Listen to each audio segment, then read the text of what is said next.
स्वागत है। आज हम चर्चा करते हैं क्वेश्चन नंबर 16 से लेकर 20 तक की। इसमें पहला प्रश्न है, हाल ही में सुर्खियों में रहा बैटल सागर निम्न क्षेत्रों में किसमें अवस्थित है? पहला ऑप्शन है पूर्वी हिंद महासागर, बी पश्चिमी प्रशांत, सी आर्कटिक और डी अंटार्कटिका। तो इसका सही आंसर क्या आएगा? इसका सही आंसर आएगा अंटार्कटिक महासागर में अवस्थित है। इसकी डिटेल में देख लेते हैं हम। हाल ही में अंटार्कटिक क्षेत्र में बेडल सागर में एक विशाल फिश ब्रीडिंग कॉलोनी है। फिश ब्रीडिंग कॉलोनी मतलब यहाँ पर क्या होता है, जो मछलियों की जो प्रजनन होता है वो क्या है, पूरी प्रजातियों के प्रजनन की जो है एक कॉलोनी बनी हुई है, जो लगभग लगभग समझो कि 15-16 किलोमीटर लगभग क्षेत्र में फैली हुई है। अंटार्कटिक के दक्षिणी वेडल सागर में शोधकर्ताओं द्वारा हाल ही में 16 मिलियन आइस फिश नेस्ट, बर्फ में जो पाया जाने मछलियों का समूह होता है उसको क्या कहा जाता है? आइस फिश नेस्ट कहा जाता है, की ब्रीडिंग कॉलोनी पाई जाती है, जो रिकॉर्ड स्तर पर सबसे बड़ी आइस ब्रीडिंग कॉलोनी है। जो क्या है, विश्व की सबसे बड़ी, रिकॉर्ड स्तर पर क्या है, सबसे बड़ी कॉलोनी है। शोधकर्ताओं द्वारा पाया गया इस कॉलोनी में असामान्य रूप से गहन जल उष्ण क्षेत्र विद्यमान है। इस क्षेत्र का तापमान लगभग 35 डिग्री फ़ारेनहाइट है, जो कितना होता है एक फ़ारेनहाइट में, एक फ़ारेनहाइट लगभग उन -17 डिग्री, -17 डिग्री क्या होगा, सेल्सियस होगा। जो अंटार्कटिक क्षेत्र की जल जल के अन्य क्षेत्रों की तुलना में व्यावहारिक रूप से उष्ण है। उष्ण आर्द्र पर अगाध धाराएं मछलियों की धरातल की ओर ले जाती हैं। इसके मैप में देखते हैं कहाँ पर है अंटार्कटिक। ये जो ओशन येल है, ओशन जो क्षेत्र वाला, ये बेडल सागर क्षेत्र है पूरा ये वाला। यहाँ पर क्या है, उसकी पूरी कॉलोनियाँ बसी हुई हैं इसकी प्रजातियों की। आगे, केंद्रीय सतर्कता आयोग के संदर्भ में निम्न कथनों पर विचार कीजिए। यह एक संवैधानिक निकाय है। दूसरा, इसके अध्यक्ष और सदस्यों की नियुक्ति राष्ट्रपति द्वारा की जाती है। ऑप्शन ए पहला, ऑप्शन बी 2, ऑप्शन सी 1 और 2, ऑप्शन डी ना 2 1 ना ही 2। तो इसका सही आंसर क्या आएगा? इसका सही आंसर आएगा केवल 2, केवल 2 आएगा। क्यों? इसके अध्यक्ष और सदस्यों की नियुक्ति राष्ट्रपति द्वारा की जाती है। मगर ये क्या है, संवैधानिक निकाय नहीं है, कौन सा है, ये संवैधानिक निकाय है। ये क्या एक संवैधानिक निकाय है। इसकी चर्चा करते हैं डिटेल में। केंद्रीय सतर्कता आयोग केंद्र सरकार में भ्रष्टाचार को रोकने के लिए एक प्रमुख संस्था है। वर्ष 1964 में केंद्र सरकार द्वारा पारित एक प्रस्ताव के अंतर्गत इसका गठन किया गया था। इस गठन की अनुशंसा भ्रष्टाचार निवारण पर गठित संथानम समिति द्वारा की गई थी। समिति का नाम क्या है उसका? संथानम समिति द्वारा इसको गठित किया गया। इसका मुख्य कार्य जो है भ्रष्टाचार को रोकने का मुख्य कारण इसका है। अब आगे, केंद्र सतर्कता आयोग ना तो संवैधानिक निकाय है और ना ही संविधिक निकाय। एक क्या है, ना ही एक संविधिक निकाय। बाद में 2003 में संसद द्वारा अधिनियमित एक विधि द्वारा सीबीसी को क्या गया, संविधिक दर्जा प्रदान किया गया। अब इसकी जो है नियुक्ति वगैरह की चर्चा करते हैं। इसकी जो नियुक्ति होती है, सीबीसी एक बहुसदस्यीय संस्था है जिसमें एक क्या होगा, एक अध्यक्ष होगा और 2 अन्य इसमें क्या होंगे, सदस्य शामिल होंगे, जिनकी नियुक्ति राष्ट्रपति द्वारा की जाती है। इन 3 सदस्यीय समिति में प्रधानमंत्री होता है, अध्यक्ष कार्य करता है, केंद्रीय गृह मंत्री और लोकसभा विपक्ष के नेता। ये क्या करते हैं, एक कमेटी होती है जो क्या करती है, अध्यक्ष और सदस्यों की नियुक्ति करती है। इनका कार्यकाल होगा 65 वर्ष या 4 वर्ष, या तो मतलब उसकी जो है 65 वर्ष आयु पूर्ण हो जाए या फिर उसकी क्या हो जाए, 4 वर्ष कार्यकाल पूरा कर ले। दोनों में से एक कंडीशन होने पर उससे क्या हो जाएगा, उसको एक कंडीशन पूरा होना चाहिए। अगला, संविधान के अनुच्छेद 32 के तहत प्रदत्त संवैधानिक उपचारों के अधिकार के संदर्भ में निम्न में कौन सा सही है? इसे किसी भी कार्यपालिका आदेश या विधि की संवैधानिकता के निर्धारण करने के लिए लागू किया जा सकता है यदि यह प्रत्यक्ष रूप से किसी मूल अधिकार के उल्लंघन का कार्य करता है।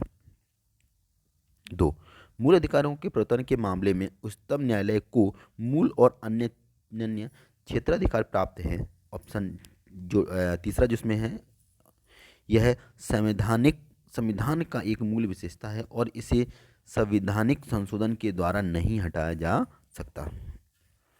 इसका सही आंसर क्या आएगा? इसका सही आंसर आएगा 1 और 3।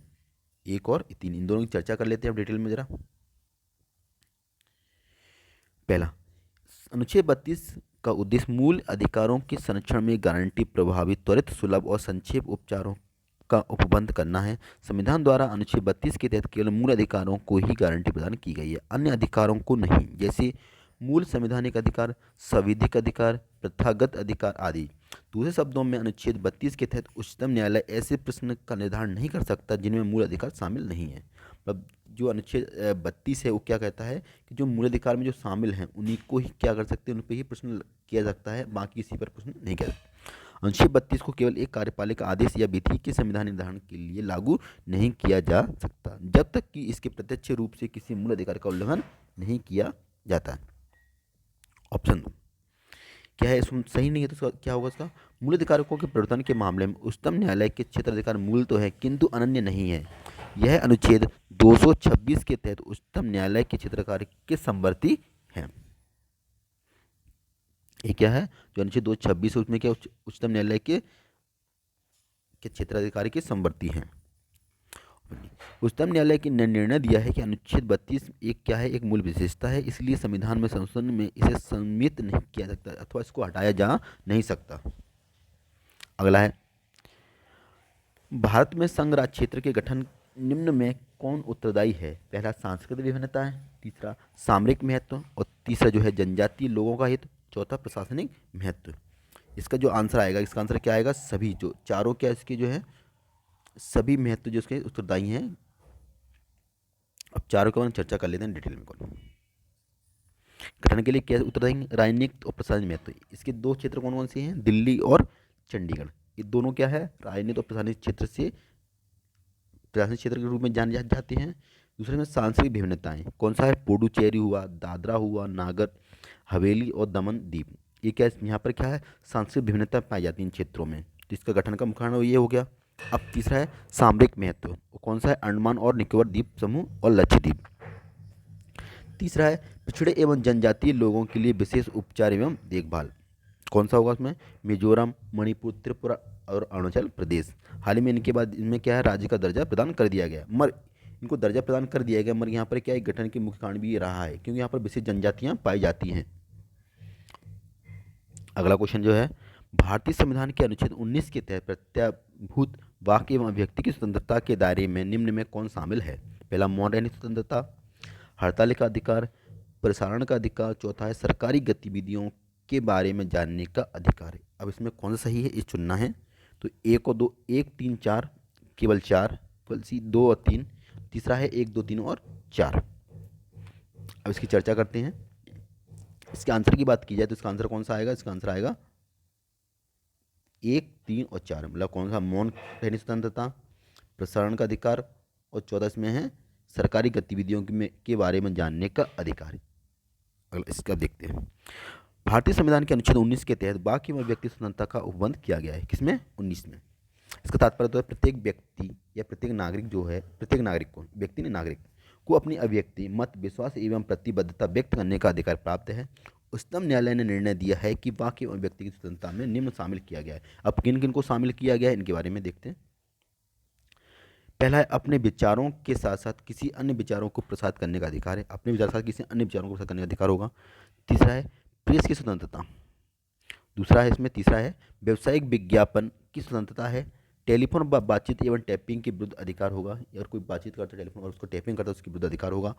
प्रसारण का अधिकार होगा। मौन रहने की स्वतंत्रता होगी। सरकारी गतिविधियों के बारे में जानने का अधिकार होगा और पूर्व सेंसरशिप लागू करने का अधिकार होगा। प्रदर्शन या विरोध करने का अधिकार होगा। लेकिन इसमें क्या कंडीशन में क्या होगा? इसमें जो है हड़ताल करने का अधिकार इसमें शामिल नहीं है। ठीक, धन्यवाद। इसी के साथ यह टेस्ट समाप्त करता हूँ। जय हिंद, जय भारत।